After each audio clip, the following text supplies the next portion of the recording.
Pat, that was obviously a really tough day and a really difficult reception. What was harder, winning the game or walking through the long room at Lord's? It's long. It's high pressure. It felt like an Ashes series. The crowd were certainly made themselves known in the long room and also out in the crowds. But really satisfying in the end. Some real problems to work through there for us bowlers, and as a captain, I thought Stokes was fantastic. He played amazing. So I'd say the cricket was the tougher part. And what did you think of the treatment that you got in the long room? I'd say the MCC came and apologised for their behaviour with some of the members. I think some of them might lose their membership over the way they behave.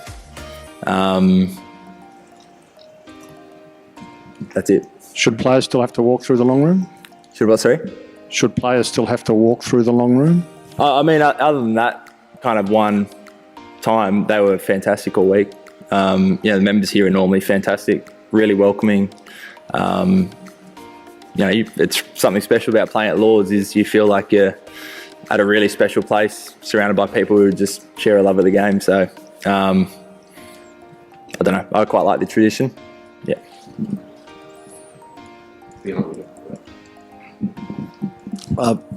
Pat, just on the Ben Stokes innings, it felt for a while that it was an encore of Headingley. What do you think you guys did differently today as to 4 years ago? Like, was it slowing the pace down of the game itself and just your tactics with the ball? I think the biggest help was that we had an extra few runs on the board. He was in pretty formidable form out there. So having a bit of extra runs to play with certainly helped. I think we learned a few lessons from Headingley, slowing the game up a bit, trying to get him to hit in areas that we want him to, rather than kind of 360. With a wicket like that, the ball was old, soft. You don't have too many options really. So just try to kind of hang in there, not let there be too many big overs. And fortunately, we hit one up. But it was a fantastic innings. It seems like the opposite number, Stokes, has suggested that he would have considered the spirit of cricket and withdrawn that appeal. So did you consider the spirit of cricket? Can you defend not withdrawing that appeal? Okay. I thought it was fair.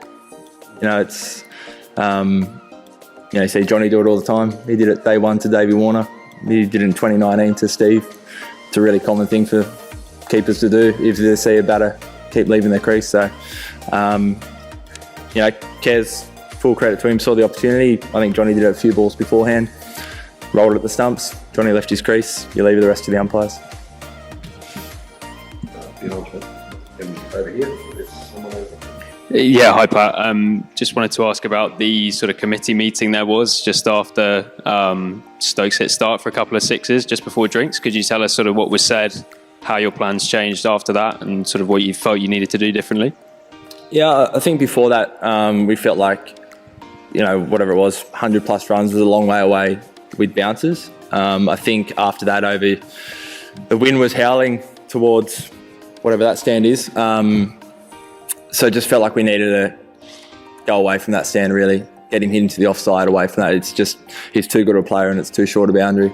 So that was really the crux of it, and just trying to hang in there. Ideally try to have Broad on strike as much as we could, but again, pretty tough to kind of protect the boundaries and also do that. Pat, I just first want to check, at what point did you get the very nice shiner? And after Edgbaston, there sort of seemed to be this almost warm glow of everyone played great. Wasn't it a wonderful game? It felt with Mitch's catch that wasn't a catch, with the Bairstow thing today, the way the crowd, it feels like a real torch has been lit now.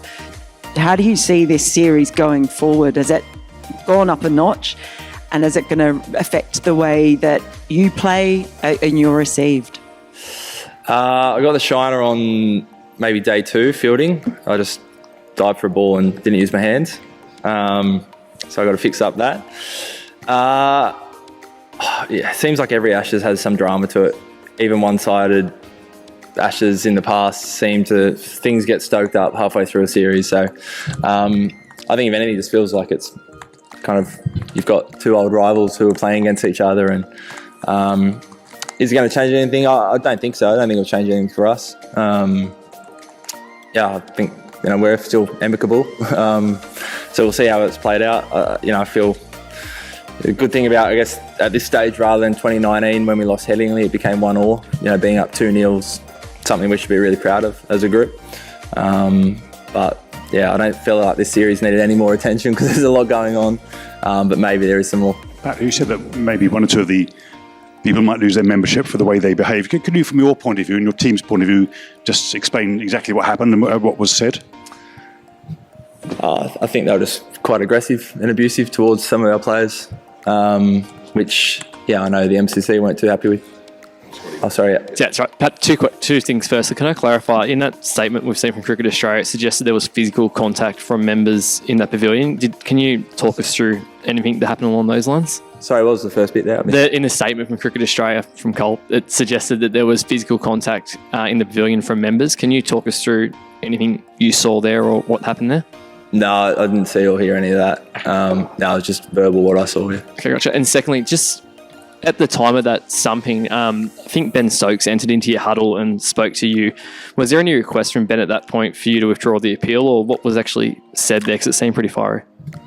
The conjecture was just whether over had been called, but San, the umpire, made it clear that he didn't say over. It was all one motion. There was no pause or sneakiness about it. It was catch, throw straight away.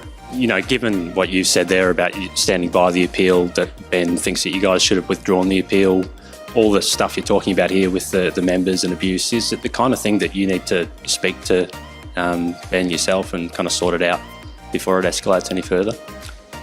I chatted to Ben just out there. No animosity that I felt like. So I don't think there's anything to sort out. Pat, congratulations on the win. I'm sure you don't want to keep talking about the incident, but obviously the sides faced a fair bit, in terms of English crowds and also in the first test as well. But can you tell us why comments here and particularly the abuse that the team got does hurt so much? I don't think it hurts any more than normal. I think just the standards that are held by the members are maybe a bit different to what you would expect from certain sections of, say, the crowd in Edgbaston. So, to quote Smithy, it felt like a normal day for a lot of the times what he cops. Pat, sorry, just running the difference to Edgbaston, what you made of all the short ball, the short pitch bowling in this game. Is this something that we're likely to see throughout, or is it just a result of the pitch that you're presented with here?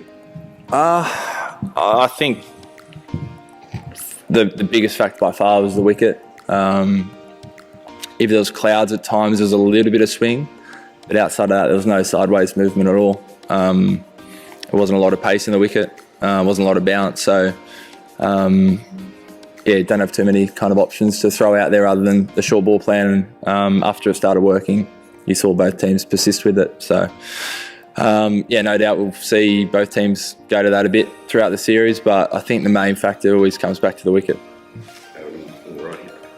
Pat, on Khawaja himself, do you know what was said in particular to make him react and what he said back to the members? No, don't know. No indication of what he said back to them or why he responded? Why he responded back to the members, because I feel like everyone walked past and Khawaja was the only one that responded. No, I think he just probably stopped and... I think we'll leave there. Give you that detail. Yeah. Very investigative. Pat, you guys have worked really hard over the last 5 years to kind of turn around your image to the rest of the world. Are you worried at all the fact you didn't ask to withdraw that appeal might harm Australian cricket? So your reputation to the rest of the world? I don't believe so, no. Yeah, Pat, how much did you miss Nathan Lyon's bowling today? Quite a bit. Those kind of situations, 270 odd on the last day, there's some big footmarks there. They're made for Nath, so I was, really disappointed. Probably a good time, again, just to acknowledge how impressive he was yesterday. basically fought his way out of the change room to go and get himself on the ground. So yeah, he was missed. I dare say that's probably a series gone for him as well. So it's great to have someone like Murph in the squad. So yeah, if he needs to step up, I'm sure he will. But would have been nice to have Nath out there. Dan on the right. Hey Pat, I know you got Todd Murphy waiting in the wings and Scott Boland, in terms of as a pace bowling option. But how much do you need to, I suppose, physically, mentally recover with such a short turnaround, and also given, I suppose, the dramatic nature of the way that match played out? Certainly, not the normal conclusion to a Test match when you're defending 370. Yeah, physically backing up after a few days isn't anything new for, say, Starkey, Joshy or I. Murph will come in fresh. Obviously, Scotty missed this one, so he might enter the conversation for the next one. So yeah, I don't think you'll see many of us bowling many balls in the nets the next few days. It'll all be about recovering for the next one. But I think as well, it's a quick turnaround, but it's important we just take pause for a moment and appreciate being up 2-0. Pat, I suppose there was another contentious incident late yesterday, which you touched on with Mitchell Starc and the catch, or was touched on. How did you view that particular incident, and are you at peace with it, I suppose? In some ways, I think similar to today's dismissal. As soon as I saw it come up on the screen, I kind of knew that to the letter of the law, that's probably not out. So we all, accepted that decision. You could argue he had control on it, whatever, but to the letter of the law, that's not out. So, unfortunate, but that's the rules. Pat, Alex has always come across quite a chilled out, low key kind of guy. Is he going to be someone you might need to, as a captain, keep an eye on? Because it's going to, I guess, come next week at Headingley, there'll be a few looking to call his name. Yeah, I mean, there's nothing like loud crowds that brings the team together, I think. So, yeah, for sure, he's one of the guys we'll get around. But, these kind of moments can really strengthen a side. And I thought Kez had another fantastic game. I think he's broken some records with catches he's taken, stumpings he's taken so far in the series. He's been fantastic behind the wickets. We'll look after him, yeah. Pat, is there such a thing, or do you believe in such a thing as the spirit of cricket? Yep.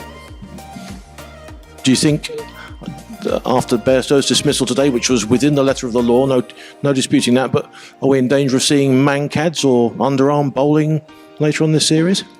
I mean, depends how flat the wickets get. It might be an option to turn to. I don't know. We've all played a lot of cricket. The spirit of cricket's really important. I think the way we've gone about it over the last couple of years has been fantastic. Absolutely fantastic. And we should be really proud as a group, yeah. Down here, I think that might be the last one, yeah. Pat, regarding, you said that you missed Nathan, obviously.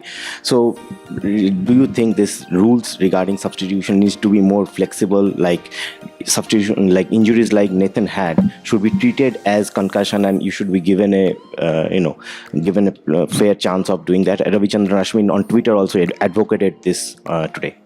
Yeah, I think it's a good question. It is a quirk of our game that, if you have an injury, that's you for the game. Probably don't have a strong opinion either way.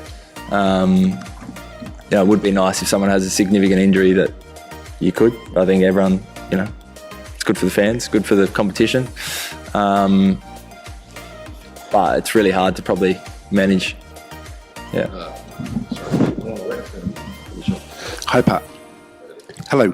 I was thinking back to the World Test Championship final when that Cam Green catch was taken and it came up on the big screen and the fans were shouting cheat, cheat, cheat. And last night and again today, is it just fans being boisterous, or is there a reputation issue that you ought to be aware of? I'd say it's fans, yeah. I almost forgot, but about 5 million years ago when this test started, there was a Just Stop Oil protest? Just obviously, that's those environmental issues I know are really important to you. So I just wondered what you thought about that protest. I think there's better ways to go about it. Yeah.